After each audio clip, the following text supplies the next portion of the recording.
هاوڕێیانی خۆشەویست سڵاوی خواتان لێبێ. لە ڤیدیۆی ئەم جارەدا دەپرسین تیۆری پەروەردەیی چییە؟ What is educational theory؟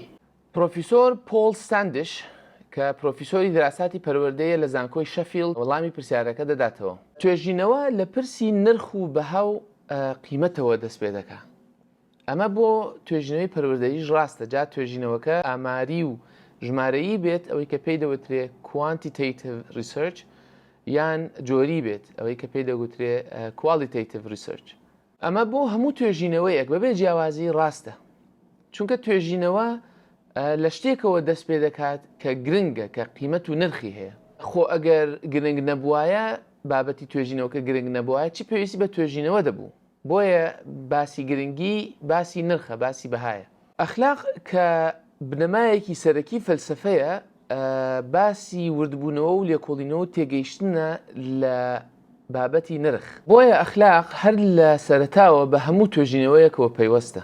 لە توێژینەوەی تاقیکاریدا empirical study ئەخلاق بە نرخەکانی سەرەتای توێژینەوەکەوە پەیوەستە، وەکو بابەتی توێژینەوەکە، وەکو دانانی پرسیارەکان، وەکو کۆکردنەوەی داتاکان و دەستنیشانکردنی داتاکان و هەموو و هەر گفتوگۆیە کە لەبارەی ئەنجامەکانی توێژینەوەکەوە بکرێت. لە سیاست و کاری پەروەردەییدا بابەتی نرخ هەر لە سەرەتای باسەکانەوەیە، لە سەرەتای پرسەکانەوەیە. بەبێ باسی نرخ و دیاریکردنی بنەماکانی، کردار و کاری پەروەردەیی هیچ مانایەکی نییە.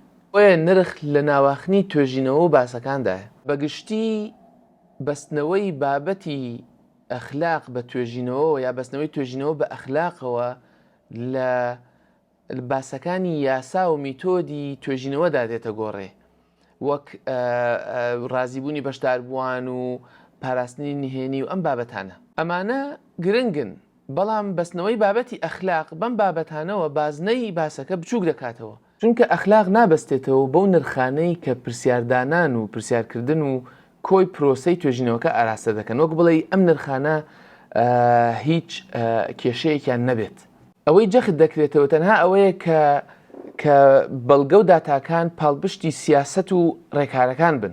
باشە، ئەدی بابەتی تیۆری پەروەردەیی پەیوەندی بەم باسەوە چییە؟ ئەنجام مەبەستمان لە تیۆری چییە؟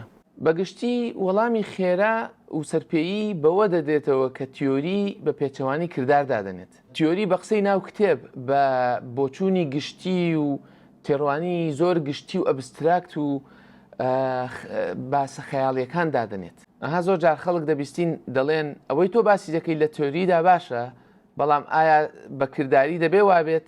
ئەم بیرکردنەوەی پێی وایە کە پێیوەزون بە کردارەوە مانای ئەنجامدان و کردنی شتێکە، بەڵام پێیوەزون بە تیۆری و باسە تیۆریەکان و مانای نەکردنی هیچە. لە ئەنجامدا تیۆریستە پەروەردەییەکان وەک کەسانێکی دابراو لە واقعی کاری پەروەردەیی دەبینن و کوڵی هیچ نرخ و گرنگیەک بە کارەکانیان نادرێ. بەڵام گەر بە وردی لەم بەرانبەرکێیی نێوان تیۆری و کردار بڕوانین، دەبینین کە ئەم ڕوانگەیەکی ناجێگیر و سستە. یەکەم پێیوەزبوون بە تیۆریە و خۆی لە خۆیدا پێیوەزبوونە بەکردنی شتێکەوە، پێیوەزبوونە بە کردارێکەوە، مانای کردنی شتێکە. دووەم سەرلێشێوانێک لەبارەی پەیوەندی نێوان ئامانجەکانی تیۆری و ئامانجەکانی کردارەوە هەیە، وەک بڵێ ناڕوونیەک لە پەیوەندی نێوان پرسە کتێبی و گوتاریەکان لەلایەک و مامۆستایەتی نێو پۆلەکان یان کۆکردنەوەی داتا و زانیاری لە گۆڕەپاندا هەبێت. بۆ نمونە ئەگەر چەمکەکانی ئەرستۆ وەربگرین، زانستە سروشتیەکان تیۆرین، چونکە ئامانجەکان پێشخستنی تێگەیشتنە. ئەم ئەخلاق و سیاست بە پێچەوانەوە زانستی کردارین، چونکە مەبەستەکان باشترکردنی کردارە. بەڵام وە نەبێت زانستە سروشتیەکان و زانستە تیۆریەکان زۆر لە یەک جودا بن. بۆ ئەوەی کاری باشتر بکەین، پێویستە باشتر و ڕێکوپێکتر لەوە بگەین کە مرۆڤ، کە سروشتی مرۆڤ و بارودۆخە کۆمەڵایەتیە سیاسیەکانی کار و کردارمان چۆنن. تیۆری پەروەردەیی لە ڕاستیدا گرنگی بە تێگەیشتن لە کردارە پەروەردەییەکان دەدات، زیاتر لەوەی خۆی بە دانانی ڕێگەی کرداریەوە بۆ پێشخستنی چالاکییەکان سەرقاڵ بکات. هەروەک چۆن توێژینەوەی ئەکادمی لە سیاست یا لە هونەردا زیاتر گرنگی بە تێگەیشتن لە لایەنە دیارەکانی ژیانی کۆمەڵایەتی دەدەن، بۆ دەبێ بە هەمان شێوە توێژینەوەی پەروەردەییش نەبێت.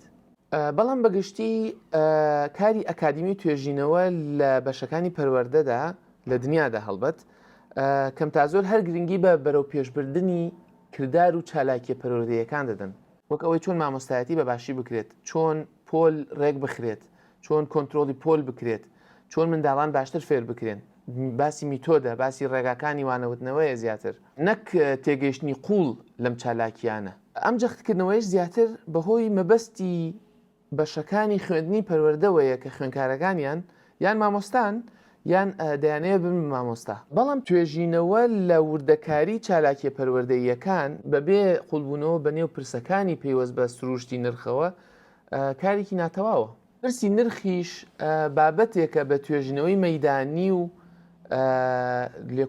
لێکۆڵینەوەی زانستی ڕوو نابێتەوە دەبینین لێرەدا بابەتەکە پەیوەستە بە فەلسەفەوە کە ئەخلاقیش توخمێکی سەرەکی فەلسەفەیە بۆیە جارێکی دیکە پرسی ئەخلاق دەبێتەوە بە ناوەڕۆکی بابەتی پەروەردە لە دنیای ئێستادا زۆر لایەنی معریفە کراونەتە قوربانی خوێندن و توێژینەوەی کرداری بەڵام باسەکە لێرەدا ئەوە نییە کە لەم ڤیددیۆیەدا ئەوە نییە کە تەنها ئاراستەی فەلسەفی بهێنرێتە پێشەوە بەڵکو ئەوەیە کە وردبوونەوە و تێگەیشتنمان لە پەروەردە چۆن بەرەو پێش بخەین و فراوانتر بکەین خاڵی گرنگیش لێرەدا ئەوەیە کە گفتوگۆکردن لەبارەی پرسی نرخەوە بەرەو تێگەیشتنی فراوانتر بمانبات چونکە بەڕاستی ینی بۆ نمونە خۆ مامۆستایان کارمەندی تەکنیکی نین تا پێویستیان بە تێگەیشتن نەبێت لەو کردارانەی کە ئەنجامیان دەدەن کە مامۆستا دانایی کردداری هەبێت ئەوە تێگەیشتنەکەی لە کار و چالاکیەکاندا ڕنگ دەداتەوە کار و چالاکی مامۆستاش ڕنگدانەوەی تێگەیشتنی مامۆستا دەبێت